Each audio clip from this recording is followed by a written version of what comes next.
Welcome back to यसकर healthy morning. हम बात कर रहे हैं आर्थराइटिस पे और अभी डॉक्टर साहब जो है वो हमें कुछ आर्थराइटिस की टाइप्स और र्यूमेटॉइड आर्थराइटिस जो है वो मेनली एक्सप्लेन कर रहे थे।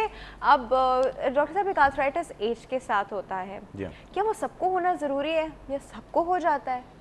नहीं, ऐसा ज़रूरी नहीं है। जो एज के साथ आर्थराइटिस होती है वो यूजुअली जैसे हम ऑस्टियोआर्थराइटिस कहते हैं। ऑस्टियोआर्थराइटिस ज़रूरी नहीं है कि सबको हो, हाँ, लेकिन कुछ लोग प्री डिस्पोज्ड हो सकते हैं। प्री डिस्पोज का मतलब ये है कि उनमें टेंडेंसी दूसरों से ज़्यादा हो सकती है। फॉर इंस्टेंस कि अगर आपके घर में या आपके ख़ानदान में आपको आर्थराइटिस है तो आपके चांसेस डेवलप करने के रिलेटिव पॉपुलेशन से थोड़े से ज़्यादा हो जाएंगे। ठीक है। तो ये एक चीज़ हो सकती है, लेकिन ऐसा नहीं है कि सबको होना चाहिए।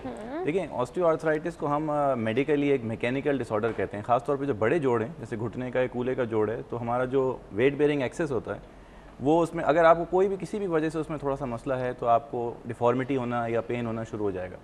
तो इन जोड़ों में आर्थराइटिस थोड़ा बहुत तो एज के साथ होता है, सबको ही होता है, ये कहना गलत होगा कि होता ही नहीं है। लेकिन हाँ, उसकी सिवियरिटी वेरी कर सकती है depending on the number of factors, जिसमें कि एक हेरिडिटरी टेंडेंसी भी है, फिर आपका वेट, लैक ऑफ एक्सरसाइज, आपके उठने बैठने के आदत, बहुत सारी चीज़ें मैटर कर सकती हैं। वेट एक बड़ा इंपॉर्टेंट फैक्टर है जिसको शायद हम थोड़ा सा ओवरलुक कर देते हैं, क्योंकि अगर आप देखें तो हमारे यहाँ पे एक हेल्दी लाइफ स्टाइल मेंटेन करने में एक्सरसाइज का रोल बहुत थोड़ा सा नज़र आता है। तो वेट मेंटेन करना, अपनी फ़िज़ीक को मेंटेन करना, ख़ुद को हेल्दी रखना, ये बड़ा इंपॉर्टेंट है। और अगर ऐसा करें तो अगर आपकी टेंडेंसी भी है तो भी आपके चांसेस आर्थराइटिस डेवलप करने के कम हो जाएंगे। तो ये बड़ी इंपॉर्टेंट मैसेज है कि एक्सरसाइज का मतलब ये नहीं है कि आप मतलब कराटे ही शुरू कर दें। Walking is a very good exercise. अगर कोई आधा घंटा रोज़ वॉक कर लेता है with a good pair of joggers on a good walking track, and that's a very healthy exercise. Good jogging track क्या होता है डॉक्टर साहब?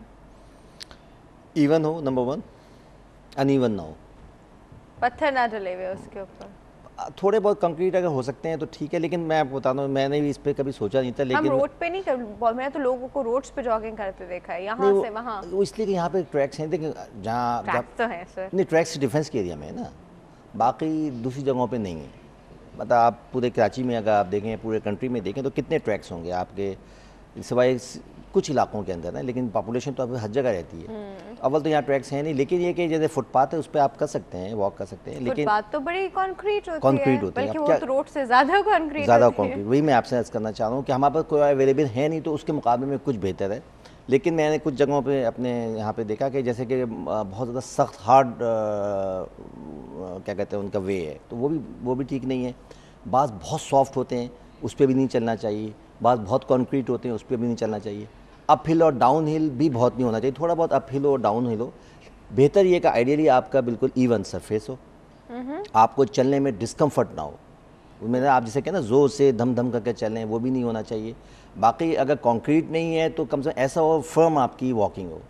मेरा ख्याल यही काफ़ी, अगर इन तीनों चीज़ों पे हम कवर करें तो you can have a good walk daily. लेकिन अगर बहुत ज़्यादा, जैसे मैं एक जगह गया तो वहाँ पे बहुत ही जो ज़मीन थी बहुत सॉफ्ट थी, तो पाँव लिटरली जो है ना आपके जूते अंदर धंस रहे थे और मिट्टी उड़ रही थी, वो भी ठीक नहीं है। अच्छा, नहीं, उस ट्रैक को तो थोड़ा सा वो रखते ऐसा है कि उसमें से मिट्टी ना उड़े, हल्के फुल्के छोटे छोटे उसके अंदर पत्थर पेबल्स वगैरह हो, वो तो ठीक है, वो ठीक है। लेकिन ये कि जैसे बाज़ मोटे मोटे भी होते हैं और बाज़ औक़ात ये होता है कि उसकी वजह से अनइवन सरफेस पैदा होती है, उसमें स्टम्बलिंग होती है, ज़्यादा जॉइंट पे स्ट्रेस है, not only you may fall. हाँ, यू मे फॉल। वो देखिए डॉक्टर, बिल्कुल हार्ड सरफेस पे, बिल्कुल कंक्रीट सरफेस पे, जिस तरह रोड्स पे या पेवमेंट्स पे लोग करते हैं, तो इससे क्या फ़र्क क्या पड़ता है? मतलब क्या हुआ, बिग डील? नहीं, बिग डील तो मैं नहीं कहूँगा, लेकिन बहरहाल ये देखें, ये आर्थराइटिक एलिमेंट जो आते हैं वो आपके छोटे छोटे स्ट्रेसेस से ही होते हैं। अब एक शख्स में वैसी अगर उसकी टेंडेंसी है, फेमिलियल है या जेनेटिकली उसको प्रीडिस्पोज है वो, या एजिंग फिनोमिना के वैसे है या ओवरवेट है, उस पर आप छोटे छोटे आप ये एलिमेंट भी डाल रहे हैं, तो आप क्या होगा अल्टीमेटली, क्या होगा कि आपको उस वक्त तो नहीं होगा, लेकिन वो साइकिल में अगर जहाँ पे अगर 2000 साइकिल के अंदर किसी में स्ट्रेस नैनोमीटर के हिसाब से आता है तो वो आपका 1800 साइकिल पे आ जाएगा फिर। अच्छा, समझे ना? तो मतलब ये बहुत नहीं फ़र्क पड़ा, लेकिन वो अल्टीमेटली क्या होता है, तो कोशिश ये करे कि आदमी ऐसी जगह पे वॉक ना करे जहाँ पे उसको अनईजी महसूस हो। अब इसकी कोई हम मतलब we can't give a broad classification और definition where should we go, where should not we go. ये चीज़ें ऐसी हैं कि ये खुद आप डिसाइड करेंगे।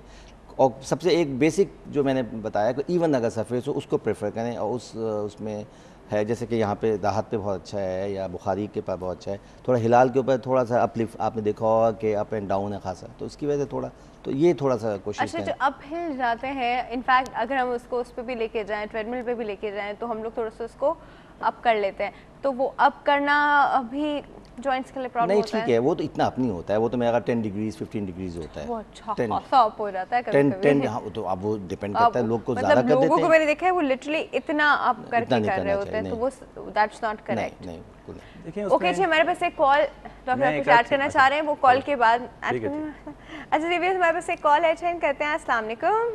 السلام علیکم جی۔ فدا صاحب good healthy morning. Good healthy morning too, اور جو مہمان ہیں ان کے لیے بھی good healthy morning. Good healthy morning جی کیا کہنا چاہ رہے ہیں؟ ہاں میں پوچھنا یہ چاہ رہا ہوں کہ یہ آپ نے جو ابھی آپ کی بات ہو رہی تھی اسی سے متعلق تھا کہ ہمارا میکسیمم جو ایکٹیویٹیز ہوتی ہیں لائف میں یا ایون اس سے اوپر اگر ایکسرسائز بھی ہوتی ہے تو وہ لوور لمبس پہ ہی میکسیمم ہوتی ہے، اپر لمبس پہ یعنی ہاتھوں پہ نہیں ہوتی اتنی، تو نی جوائنٹ کو آرتھرائٹس سے یا پین سے بچانے کے لیے ہمیں کون کون سی احتیاطی تدابیر یا ریمیڈیز اختیار ہماری سائڈ سے ہوں کہ ہمیں long term arthritis old age میں نہ ہو؟ مطلب یہ جو لانگ ٹرم جو واک ہوتی ہے، جاگنگ ہوتی ہے، ٹریڈ مل ہے، یا ہارڈ ایریاز ہمارے ہیں آج کل وہ گھاس یا مٹی والے کورٹس یا میدان ہمیں ملتے ہی نہیں ہیں، تو ہارڈ ایریاز ملتے ہیں اینٹوں والے یا ٹائل یا روڈ ہے، تو ہارڈ پلیس میں نی جوائنٹ پہ اس کا لانگ ٹرم افیکٹ ہوتا ہے؟ اگر ہوتا ہے تو اس کو کیسے بچایا جا سکتا ہے؟ یہ اوکے ٹھیک ہے فدا صاحب سمجھ گئے۔ فدا صاحب ہمارے پول کا جواب؟ ہاں پول کا تو جواب یہ ہے کہ آبویسلی یہ ورچولی بالکل ہی نان سینس بات ہے کہ لائن لگی نہیں ہے اور پیچھے سے کوئی ہارن مار رہا ہے، تو میں نے تو ایک دفعہ اپنی کار سے اتر کے بڑے مؤدبانہ انداز سے پیچھے والا جو تھا بندہ اس کو میں نے بولا یہ چابی اور میری جو گاڑی ہے اس کو سائڈ پہ لگا دو اور آپ جاؤ۔ یعنی آپ یقین کریں کہ ایتھیکلی اخلاق کی یہ اچھی بات ہے کہ اگلے کے سینس کو آپ آرام سے ایٹ لیسٹ اگریسو نہ ہو، آرام سے بتا دیں، لیکن ہارن بعض اوقات بجانا لازمی بھی ہو جاتا ہے، وائٹل ہوتا ہے۔ مثلاً آج کل فکر معاش اتنا مسائل ہو گئے ہیں کہ لوگ بعض اوقات روڈوں پہ جا رہے ہوتے ہیں اور ان کا مائنڈ کہیں اور ہوتا ہے، جیسے اپنے سین میں بیچارے وہ گھوم رہے ہیں، تو وہ بالکل ان کے نزدیک جا کے بعض بار ہارن بجانا مجبوری ہوتا ہے، اور وہ ایسے ایک دم لاشعوری طور پہ ان کو ایسا ہو جاتا ہے، تو وہ بھی اندر سے فکر ہوتی ہے کہ اللہ نہ کرے ان کے ہارٹ کے ساتھ کوئی مسئلہ نہ ہو جائے، ایک دم ان کو خیال آتا ہے وہ I am on the road. صحیح کہہ رہے ہیں، یو رائٹ ایکچولی صحیح۔ ٹھیک ہے جی فدا صاحب thank you so much for your call. فدا صاحب نے ایک اور ایسپیکٹ کی طرف، واقعی میں لوگ کبھی اتنے اپنے خیالات میں گم ہوتے ہیں، بٹ وہ خیالات میں گم ہونے سے پہلے آپ یہ دیکھ لیا کریں کہ آپ ہیں کہاں چل رہے ہیں۔ فون پہ بات کر رہے ہوتے ہیں لوگ، فون پہ بات کر رہے ہوتے ہیں، صحیح کہہ رہے ہیں، ٹیکسنگ کر رہے ہوتے ہیں، ہاں ایسے روڈ تو کے اب بیچ آپ میں جا رہے ہوتے ہیں، سگنل کے اوپر بتائیں کتنا ڈینجرس چیز ہے۔ اچھا ان کی بات کا ایک جواب دے دوں گا، اگر ڈاکٹر کامران دینا چاہیں تو آپ دے دیں، آپ کو کہنا چاہیے؟ ہاں میں ایک دو چیز ایڈ کرنا چاہوں گا۔ دیکھیں واکنگ ٹریک کی ہم بات کریں تو انفیکٹ وہ کنٹینیویشن انہی کا جواب ہے کہ کسی بھی ٹریک پہ جو ایون ہو، ضروری نہیں ہے کہ وہ کنکریٹ ہونے یا نہیں ہونے سے اتنا فرق نہیں پڑتا، through out the world people جاگ آن اے کنکریٹ روڈ، وہ کوئی ایشو نہیں ہے، لیکن that is a even road. Uphill walking یا اپ ہل رننگ کے لیے پہلے آپ کو نارمل فلور یا نارمل گراؤنڈ پہ واکنگ ایبلٹی ہونی چاہیے۔ اگر آپ اپنی ایبلٹی کے بیونڈ کوئی بھی کام کریں گے تو آپ اپنے جوائنٹ کو اسٹریس کریں گے، یہ کسی بھی جوڑ کے لیے نارمل بات ہے۔ تو اگر آپ آدھا گھنٹہ روز واک کر سکتے ہیں اور آپ اس سے تھکتے نہیں ہیں اور آپ کو ٹریڈ مل پہ یا اپ ہل واک کرنے کی تھوڑی سی کوشش کرتے ہیں تو that's a slow process, slow gradual process میں ہر چیز جوائنٹس اکوموڈیٹ کرتے ہیں، بلکہ اس سے بہتر ہوتے ہیں، نرش ہوتے ہیں۔ لیکن اگر آپ